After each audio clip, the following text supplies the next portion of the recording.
കാലത്തിനൊപ്പം അഭിമാനത്തോടെ Sanju fashion SBT junction, Sreekrishnapuram, Palakkad. Sreekrishnapuram Eswaramangalam Sreeramajayam ALP school ഏർപ്പെടുത്തിയ പ്രഥമ കർഷകരത്ന 2024 പുരസ്കാരത്തിന് മണ്ണമ്പറ്റ ഉഴുന്നുംകോട്ടിൽ പടിഞ്ഞാറേതിൽ ലക്ഷ്മണൻ അർഹനായി. 5001 രൂപയും പ്രശസ്തി പത്രവും ഉൾപ്പെടുന്നതാണ് പുരസ്കാരം. മണ്ണമ്പറ്റയിലെ അദ്ദേഹത്തിൻ്റെ വസതിയിൽ നടന്ന ചടങ്ങിൽ കൃഷി ഓഫീസർ KE ആഷ്നി പുരസ്കാരം സമർപ്പിച്ചു. ശ്രീകൃഷ്ണപുരം ഗ്രാമപഞ്ചായത്തിലെ മികച്ച കർഷകന് ഈ വർഷം മുതൽ വിദ്യാലയം ഏർപ്പെടുത്തിയതാണ് കർഷകരത്ന പുരസ്കാരം. 8ാം വയസ്സിൽ മണ്ണിലേക്കിറങ്ങിയ ഈ കർഷകൻ തൻ്റെ ബാല്യവും കൗമാരവും യൗവനവും മുഴുവനായി സമർപ്പിച്ചത് പാടത്തും പറമ്പിലും മാത്രമായിരുന്നു. 10ാം ക്ലാസ് പാസ്സായിട്ടുണ്ട് ലക്ഷ്മണൻ. 74ൻ്റെ നിറവിലും തൻ്റെ കർഷക സബര്യ സന്തോഷപൂർവ്വം തുടരുന്നു. ദീർഘകാലം പാടശേഖര സമിതിയുടെ പ്രസിഡന്റായിരുന്നു. ഞാൻ ഇതിലേക്ക് പ്രയത്നിച്ച് ഇതുവരേക്കും എത്തിച്ചു. ഇനി എത്ര കാലം എത്തുന്നുള്ളത് എനിക്ക് പറയാൻ പറ്റില്ല. ആരോഗ്യം ക്ഷയിച്ച് വെച്ചുകൊണ്ടിരിക്കുകയാണ്.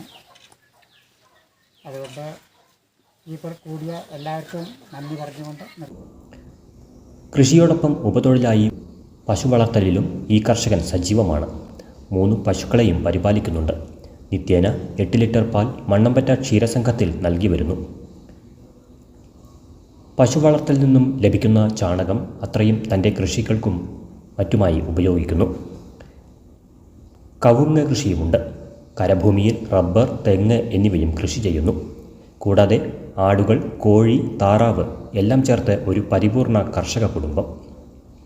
63 പിന്നിട്ട ഭാര്യ പാർവതിയും കാർഷിക വൃത്തിയിൽ ലക്ഷ്മണൻ്റെ കൂടെയുണ്ട്. 2 ആൺമക്കളാണ്, കൃഷ്ണകുമാറും മനോജും. വിമുക്ത ഭടൻ കൂടിയായ മകൻ മനോജും ഒരു വെച്ചൂർ പശുവിനെ വളർത്തി വരുന്നുണ്ട്.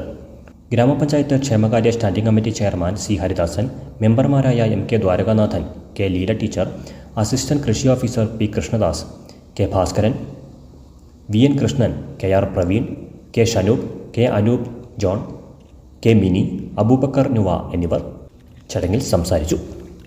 LP സ്കൂളായിട്ടുള്ള ശ്രീരാമജയം സ്കൂൾ തിരഞ്ഞെടുത്തത് അങ്ങനെ ഇങ്ങനെ വരുമ്പോൾ സ്വാഭാവികമായിട്ടും കൃഷിയിലേക്ക് ഒന്നും കൂടി ഇറങ്ങാൻ ആളുകൾക്ക് താല്പര്യമുണ്ടാകും.